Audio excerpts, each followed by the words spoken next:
Hello, homeschool friends, and welcome to this episode of the Homeschool High School Podcast from sevensistershomeschool.com and brought to you by the Ultimate Homeschool Podcast Network. I'm Sabrina, and I'm talking today with Vicky. And we like talking to each other because we're homeschool siblings. And if you're listening in, you are our sister or brother. We love having homeschooling siblings to journey along with and have adventures with and learn from. We all learn from each other and talk about all of the things that can be a part of the homeschool high school experience. Every family is different, and we very much encourage you to embrace that. We say all the time, there is not just one right way to do this. Right. That's right. There are so many right ways to homeschool high school. And we're going to talk a little bit about something that is not directly connected to academics, but very much connected to homeschooling in high school. Because a big piece of what we're doing in high school is we're preparing our kids for adulting. Yes. They're going to have, they're going to have life after graduation. Yes. It may be hard to believe it sometimes, but they are. And that's a big piece of what we want those high school years to be doing. And building character and communication skills and relational skills is a very important and sadly sometimes overlooked part of homeschool high school. So Thanksgiving is upon us. The holiday season is approaching. And if you are like many families, that means that there will be more family gatherings than usual, gatherings with extended family, maybe. If you don't have extended family near you, then you may be gathering with others who don't have folks to celebrate with, which is a wonderful thing to do, by the way, if you've never tried that. And those kinds of social situations can be really great character building experiences for our teens. And we're going to talk a little bit about ways to equip them for that, and perhaps ways to monitor our own character, because family gatherings and extended social things have become more complicated in the world since COVID. Yes. And we are glad to see numbers go down when the numbers go down, and we are unhappy when the numbers go up, but none of us is in control of that stuff. And it's still so vitally important that we be with other people and that we find ways to gather and to build relationships, to celebrate, to communicate, to share a meal. Sharing a meal is such powerful stuff. But we have to do it where people have varied degrees of comfort with how close they are to other people, with how many people are in a room, with what the ventilation is like, with what their own personal health situations are, with all sorts of other pieces of their lives. And so it can be very tricky. So we're going to focus in on how to help our teens and ourselves really build grace into our character and to approach these gatherings intentionally and with a sensitivity to how to navigate the room when there are extra people in it. How's that for an intro? That's a lovely intro. Yeah, our holiday seasons look different than 10 years ago because they are affected by whatever is going on in the COVID world. And, it will be with us in some form or the other for who knows how long. So, but I really appreciate what you said about grace. Is one of the things that we have all been learning about is how we live with each other with grace. And when you get together with family, especially extended family, you usually have different versions of what's the right thing to do in a gathering, in the COVID world. Isn't it funny how we can share a lot of DNA and have very different opinions? Yes.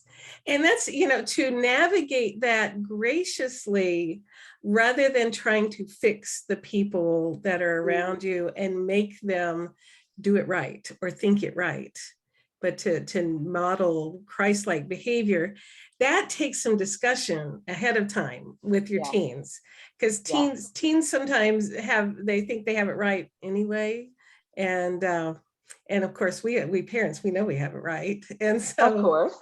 so but we can't, I mean, unless you want to spend a whole family gathering arguing about what's the right thing to do in Oh, this circumstance, why that not is just a enjoy it? lose-lose for everyone. So yeah, let's try to find some ways to not do that. Yeah. So let's give some folks some gracious ways to handle people who aren't doing it right. Okay. All right.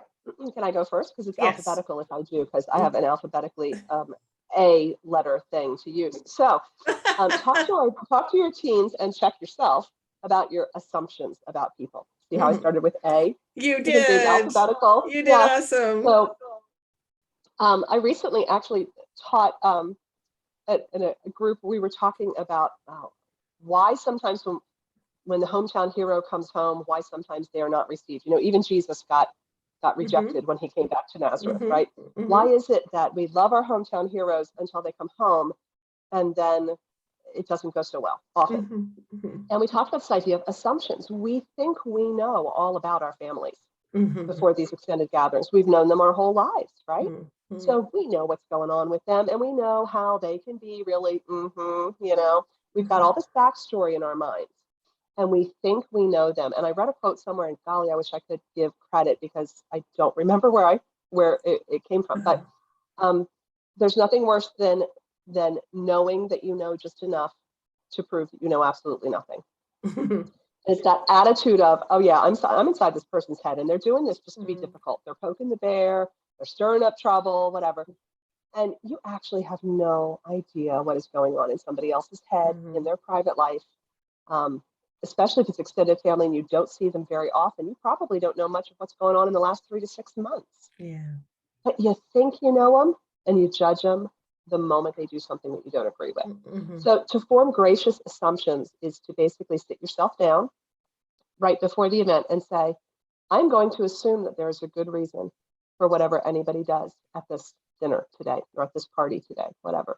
I'm going to assume that there's a good reason that I perhaps know nothing about. And if I need to ask about it because I actually need that information, I will do that respectfully. But I will not allow myself to fill in all the blanks in that person's story because I don't really know what they're going through. So there you go. Assumptions. That's where I like to start. Oh, that would be a whole lovely blog post to write. Yeah. I love that. Yes. Yeah. So are we going alphabetically? We're going in whatever order you want. I just wanted to go first because I'm because the B would follow after A. It would. And yeah. So how do we behave when people aren't doing it right?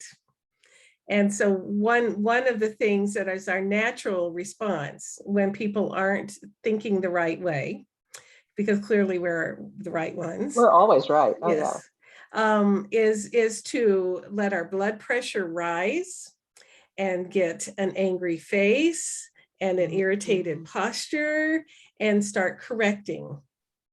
And if you're me, you also start to get really blotchy on your neck when that happens. Yeah, all the little red blotches pop out. So your kids know when they're not doing it right. You're misbehaving. Yeah. So for our teens, we can give them the evil eye and the blotchy neck. They know to like reel it in. But for us as adults, we can talk to our teens and model for ourselves, plan ahead, that when people do not do something right, then we can behave with grace towards them. And so that it helps, unless somebody's in danger, somebody's doing something crazy, in the dinner had one too many or something. Most of the time it's just stupid conversation. And people are just making noise and they really, there's not any eternal value in this thing. And so it helps when you talk with that person who's not doing it right to behave with nonverbals that are calmer. So de-escalate the nonverbals and teach your teens how to do that. So they lower their voice and talk a little bit more deep in their throat. And they bring their shoulders down. So not up to their ears. bring the shoulders down, and see if they can practice a calm face. So, not, it helps to look in the mirror and say, when I am really mad, this is my face. And when I'm putting on my game face, I'm putting my game face on for the relatives, it's my calm face, and what that feels like. So in the moment, you can do that. And then know that you don't have to engage a stupid conversation. So behave graciously towards them. But when they say something stupid, you can say, well, how about them Phillies?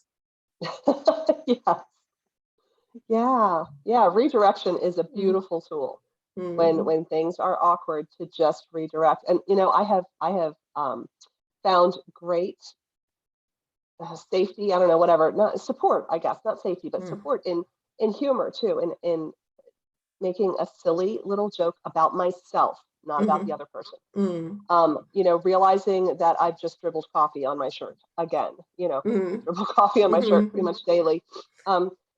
And where maybe I just wouldn't have even said anything, but oh dear, look at this. And, you can't take me anywhere. And before you know it, the topic is just gone. Whatever it was that was the problem is just gone. So never aimed at others, but at yourself. And you redirect that attention. Yeah. I love what you're saying about learning to recognize what your mean face looks like. And I was in 4th grade, and we were standing in line for something at school, and we were all irritated with our teacher about something. I don't know what it was, but I remember everybody was sort of grumbling. And my teacher came walking down the line, and she looked at me and she said, "Don't you roll those eyes at me." That was the day that I found out that I'm an eye roller. I didn't know it until then, but I am a big time eye roller. And I had to learn to not let those eyes roll when someone says something that I think is just so ridiculous or inappropriate or whatever. And I still roll my eyes at my children from time to time, because it's a good way of communicating. You need to stop. But yeah, to learn what your mean face looks like, so that you can choose a different one. Yeah, in those situations. Humans have mirror neurons, so they tend to mimic what they see on your face, and you tend to mimic what you see on other people's faces, and it happens before you think. So when you catch that, like somebody just said something stupid and they had their mean face on, your face is going to want to do mean face. But if you already know what your calm face is, you can go like, I feel the mean face. Now I'm putting on my calm face. And then people can pick up by their mirror neurons your calmness, and they will feel some calm too. Very good. Okay, so let's use that as our C, which is calm, because it is so easy to get sucked into the escalate thing. And it is not, I have heard people say that they feel like they're being dishonest if they clearly put a stop and a calming thing in place. We talked about redirecting, we talked about, distracting, whatever, just gently changing things and not engaging. But sometimes someone's behavior is crossing the line into abusive. For example, you see someone in one generation who is kind of cornering someone in the younger generation and say, "Come on now, it's true." And this is a completely uneven match. This is maybe not even one of our kids. Maybe it's a niece or a nephew, but you recognize, this is not fair. This is bullying, and this is not fair. When you need to step in, you can step in very calmly. And instead of saying, "Hey, you can't talk to them that way," or "Listen to yourself, you're being a bully," all of which is true and honest, it's not going to be helpful. And instead, you can handle things like, how about we take a break and see what's left on the appetizer table, because this isn't really making anybody feel festive. Or just something very direct. Let's take a break. How about we do something else for a while? But you may need to intervene in a situation that is not good. And if so, you can do it without getting torqued yourself. Yeah, and that's the projecting calm. It also projects, when you stay calm, it projects the illusion of authority. Like the calmer person, especially if you're talking in a calm voice with the calm nonverbals, it makes you the one that's the power broker. like calm is actually power. And Yeah. so that, you can step in and do a calm rescue. And then that usually the escalated person feels a little bit lost or embarrassed, but they will go settle themselves down very often, Yeah. when you remove the less powerful person from that situation. Yeah. Excellent. Excellent. Okay. D is for diaphragm. And all of this calmness comes from a place of taking a deep breath. And, there are so many jokes about, oh, please, just deep breath. If one more person tells me to breathe deeply when I'm upset, I'm going to punch them. Okay. It doesn't fix absolutely everything in the universe, but it is fundamental to being gracious, to behaving graciously, and even to thinking graciously. Because if you are breathing shallow with a tight chest and throat, you're not getting enough oxygen for your brain to even be functioning at its best. Right. So huge, deep breath before you have to respond in any way to anybody. Yeah. So for those of you guys who have the watches that tell you to breathe, just Yeah. listen to your watch. Listen to your watch. What does it say about us as a society that we need our watches to remind us to breathe? There's something there. But we do. So listen to your watch. Wow. Look how alphabetical we were. A, B, C, D. I don't know if we can keep that up, but. Well, I got E. You got E? Yeah. I'm so impressed. Where this is as good You as did not plan this. E's engage in something positive. Find a new activity, just for a minute. And in fact, if you can plan ahead before you go to whatever event this is, of pleasant, engaging conversations, like engage the older family members telling their life stories. Like that's a thing we've lost in our culture. And you've got grandkids who don't know the grandparents growing up stories. What was it like in the old days? And your homeschoolers, you can log that down as history, so engage the older ones in storytelling, or bring some cards and play a card game, do things that keep people from just sitting down in their COVID, the collateral damage of everybody's just more anxious than they used to be, and, create some positive engagement experiences. Yeah. Wow. I can't believe you had E just like that. That was fantastic. Yeah. Okay, so F is for family, and that's a lot of this is family gatherings, and it helps us grow in grace when we recognize that relationships are more important than opinions. And I don't necessarily always agree with the attitude of family first, because sometimes God brings us into relationship with all kinds of people that he has, set beautiful, strong relationships in place for. But family is vitally important. And to recognize that those relationships are not worth losing over opinions, even over opinions that you hold very dearly. You can agree to disagree, and you can say, we're going to be family at the end of the day, and I honor and respect that familial relationship. And so I can overlook lots of other things, and still respect you as a person, because you are mine, So there, F is for family.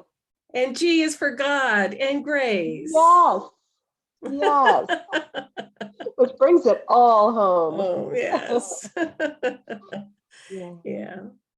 Gosh, Sabrina, it's so good when we talk to each other, even if we're on Zoom. It is. It's wonderful. It's wonderful. It's so worth it to find ways to celebrate. And find ways to gather. And if you have to do it in different ways than you have in the past, and if it's only because of two people, if you can make those gracious adjustments, what you're saying is you are of value and our relationship is of value. And you can say to your teens, sometimes in life, you're going to need to intentionally do something to facilitate relationships being protected and strengthened. And it is worth it. It's worth it every time. Amen. So so it's good. It's a good time for our kids to learn life skills. And like Vicki said, hey, if you can log a couple history hours while you're at it, or if you happen to be studying Vicki's human development curriculum that you're, Yes, you know, I mean, this stuff, wow, when you observe the different generations in a room together, that is human development lab hours right you there. bet. It sure enough Yes, is. Yeah. yes. All right, so we hope that your Thanksgivings are wonderful and full of grace. And we hope that you will continue hopping in to the Homeschool High School podcast and learning from whatever we can share from our experience, but that you will also engage in the conversation. If you're not a part of our Facebook group, that is a really great place to start because it is a wonderful, wonderful group of homeschool siblings who are all sharing their homeschooling journeys. And we would really love for your adventure to be a part of that conversation. So jump in there and meet some others who are homeschooling high school right alongside you and see if that doesn't make it better for us all. And we hope that you will join us again on future episodes of the Homeschool High School podcast from sevensistershomeschool.com and brought to you by the Ultimate Homeschool Podcast Network. Amen.